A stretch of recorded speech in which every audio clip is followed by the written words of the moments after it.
কোনো মেয়েকে বিয়ে করে সংসার করার মন মানসিকতা না থাকলেও সে বয়সে মেয়েদের প্রতি আকর্ষণ ছিল প্রচুর।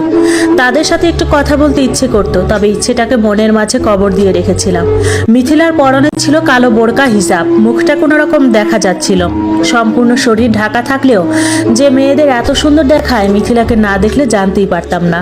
মনের মাঝে নানান ইচ্ছে উকি দিতে লাগলো, তবুও এসব ব্যাপারকে পাত্তা না দিয়ে বাইরে তাকিয়ে বৃষ্টি উপভোগ করতে লাগলাম।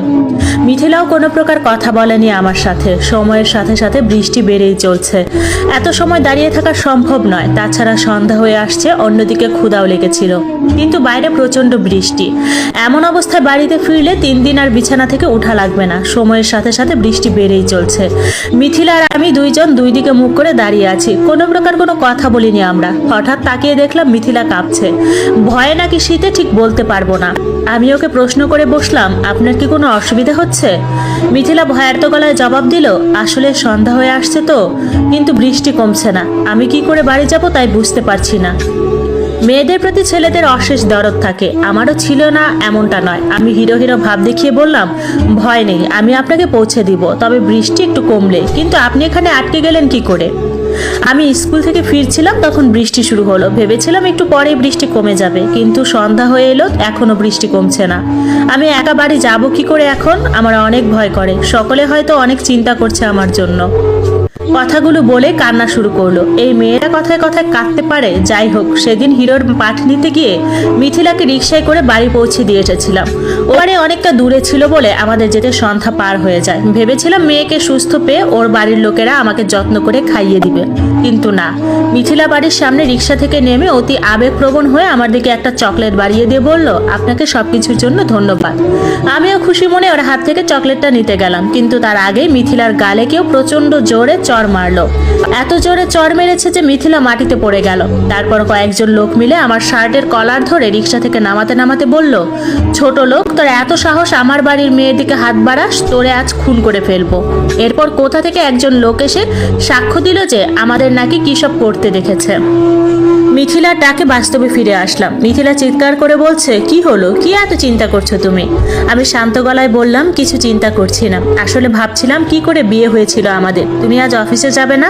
মিথিলা রাগে গলায় বলল, আজ শুক্রবার, বাংলাদেশের কোনো অফিস আজ খোলা থাকে না।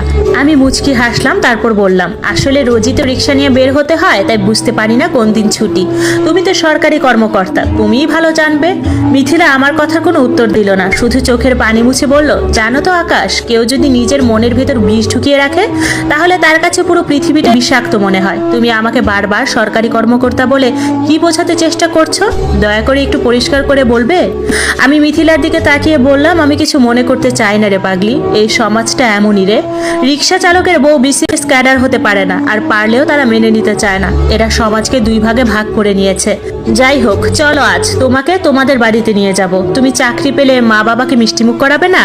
মিথিলা ধীর কণ্ঠে বলল, যারা নিজের মেয়ের উপর ভরসা করতে পারে না, অন্য লোকের কথা একটা অচেনা ছেলের সাথে বিয়ে দিয়ে এক কাপড়ে বাড়ি থেকে বের করে দেয়, তারা কি আদৌ বাবা মা হতে পারে? আমি মিথিলার কাঁধে হাত রেখে বললাম, যা হয়েছে ভুলে যাও, চলো দেখা করে আসি। হ্যাঁ, দেখা করতে নিশ্চয়ই যাব, তাদেরও দেখা দরকার আমিও বিসিএস পরীক্ষায় পাশ করতে পারি। পড়াশোনা বাদ দিয়ে আমি কোনো প্রেম করে বেড়াচ্ছিলাম না। সেদিন শুধুমাত্র বিপদে পড়েই রাত করে বাড়িতে ফিরে গিয়েছিলাম। আমি আর কিছুই বললাম না। এখনো হয়তো অভিমান কমেনি ওর, আর কমবেই বা কি করে। সারাদিন পর বাড়িতে ফিরলে যদি মা বাবা কোথায় কেমন অবস্থায় ছিল জানতে না চেয়ে চরিত্রের উপর আঙুল তোলে, অন্য লোকের কথায় একটা অপরিচিত ছেলের সাথে বিয়ে দিয়ে দেয়, তাহলে যে কারোরই রাগ থাকবে। সেদিন রাতে মিথিলা হাত জোর করে ওর মা বাবার কাছে বলেছিল, আব্বু বিশ্বাস করো, এই ছেলের সাথে আমার কোনো সম্পর্ক নেই, আমাকে শুধু উনি বাড়িতে পৌঁছে দিয়েছেন, আর কিচ্ছু নয়। ওর আব্বু কিছু বলার আগেই ওর এক চাচাতো ভাই বলে উঠলো, কাকা, এই বেয়াদব মেয়ের কথা আপনি বিশ্বাস করবেন না, আমি নিজে ওর স্কুল শেষে ওকে নিয়ে আসতে চেয়েছিলাম, কিন্তু মিথিলা বলল ওর নাকি কোন বন্ধু ওর সাথে দেখা করতে হবে। আমি ভেবেছিলাম মেয়ে হয়তো, কিন্তু এ তো একদম রিক্সাওয়ালা।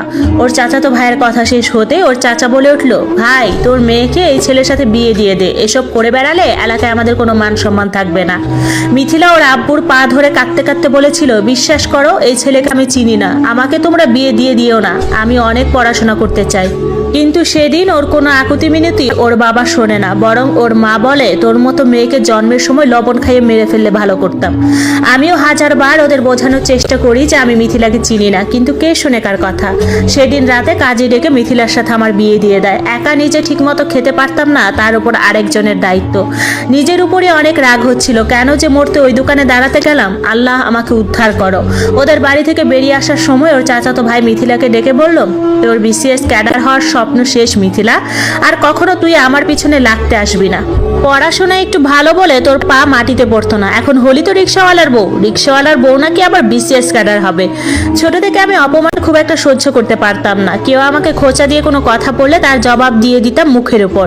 সেদিনও তার ব্যতিক্রম হয়নি। ওর ভাইকে উদ্দেশ্য করে বললাম, দেখে নেবেন এই রিক্সাওয়ালার বই একদিন বিসিএস ক্যাডার হবে। আমি আকাশ আপনাকে বলছি, আমার বউকে আমি ঠিক আপনাদের যোগ্য জবাব দেওয়ার উপযুক্ত করে গড়ে তুলব। ওর ভাই হো হো করে হেসে বলল, মিথিলা তোর বর রিক্সাওয়ালা হলে কি হবে, অনেক সাজিয়ে সুন্দর করে কথা বলতে পারে, হয়তো পরীক্ষায় ফেল করেছে বলে বাপ রিক্সা কিনে দিয়েছে। মিথিলা ওনার কথার জবাব না দিয়ে আমার হাত ধরে বলল, চলেন, এদের কথায় নয় কাজে জবাব দিব।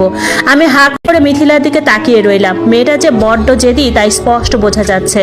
সেদিন আমি মিথিলাকে নিয়ে আমার বাড়িতে আসলাম। মিথিলা ফাঁকা বাড়ি দেখে আমাকে প্রশ্ন করলো, আপনার মা বাবা কি বেড়াতে গেছে? আমি ভাঙা গলায় বললাম, না, ওরা আমাকে রেখে চলে গেছে, আর কখনো আসবে না। আমি এতিম, এই সম্পূর্ণ দুনিয়ায় কেউ নেই আমার। মিথিলা মন খারাপ করে বলল, সরি, আমি বুঝতে পারিনি, আপনাকে কষ্ট দেওয়ার জন্য দুঃখিত। আমি মুচকি হেসে বললাম, আমি দুঃখিত আপনাকে এমন বিপদে ফেলার জন্য। আমি বুঝতেই পারিনি এমনটা হবে। কোন জায়গা থেকে কোথায় নিয়ে এলাম আপনাকে।